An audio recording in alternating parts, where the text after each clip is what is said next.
in the underworld of Scottish patriots, the people are willing to talk. The air leaked out slowly. And what I heard made my hair stand on end. Saybrook was staring down at his glass, a habit that hid his dark eyes. We know that Whitehall has long suspected that the French have had agents in both Scotland and Ireland, looking to encourage unrest and perhaps even rebellion, continued Henning. And of course they're right. Money has been funneling in from the continent for years. Most of it has been spent to buy loyalty from the locals, who in turn use it to support their families. He looked up, the harsh shadows accentuating the lines that furrowed his face. Poverty is rampant, for many of the English lords treat their Scottish tenants as a lower form of life than their hounds or horses. That's why I've turned a blind eye on what was going on. But with the war over and Napoleon exiled on Elba, it seems that the threat should be over, said Arianna. You're right, lassie. The threat should be over, replied Henning. But the more I delved beneath the surface, the more it became apparent that friends and foes were not what they seemed. Which is why we have been chasing the wrong scent in our hunt for Renard. Let me guess, said Saybrook slowly. You're about to tell us that conceited coxcomb, Count Rochemont, is in truth a cunning conspirator who has spent years betraying both the royalist cause and Britain. Correct? Correct, confirmed Henning. For nearly a decade, the duplicitous bastard has been running a network of agents provocateurs for Napoleon in Scotland. I was away on the peninsula for some of those years, and then living in London, so I've kept at arm's length from the activities and never knew the identities of the men in charge. Had I paid greater attention to what was going on in the north, I would have also learned that Rochemont wielded an iron hand within his fancy French velvet glove. That would explain Rochemont's many so-called hunting trips across the border, mused Saybrook. Under the guise of a frivolous sportsman, he was overseeing his network. Henning made a face. Aye, and it seems he ran a clever operation. Recruits were flattered and stroked.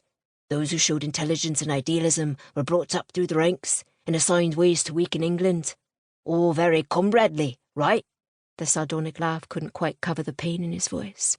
Arianna felt her throat constrict. Except those who disagreed with the methods, or tried to resign, were beaten into line by Rochemont's henchmen, Henning went on, or they simply disappeared. I am sorry about your nephew, but you cannot blame yourself, boss, said Saybrook softly. You have read history. From the very first, rulers and demagogues have always found it easy to seduce young men with fire in their bellies. I should have had my eyes and ears open, then I would have been able to counsel Angus, said Henning bleakly. Yes, and he would have ignored you, countered Arianna. When you were his age, would you have listened to your elders? The surgeon frowned, and then crooked a grudging smile. No, I would have told them to go to hell. There, you see, she set down her glass. But before we go on about Rochemont's past, I think you had better hear what I have to say about tonight. Her husband looked at Henning, and then gave a gruff nod. Arianna quickly detailed what she had seen in the kitchen.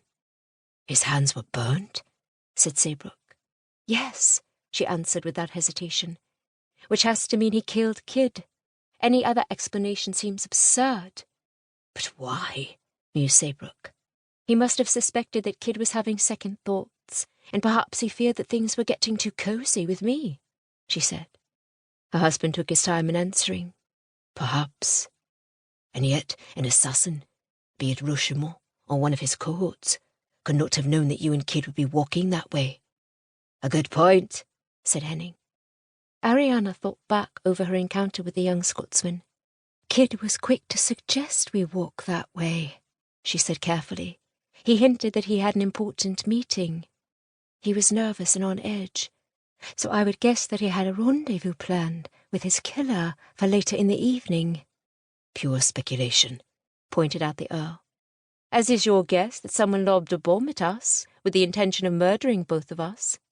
The evidence of a lethal metallic sphere, what we in the military called a grenade, is inarguable, said Saybrook.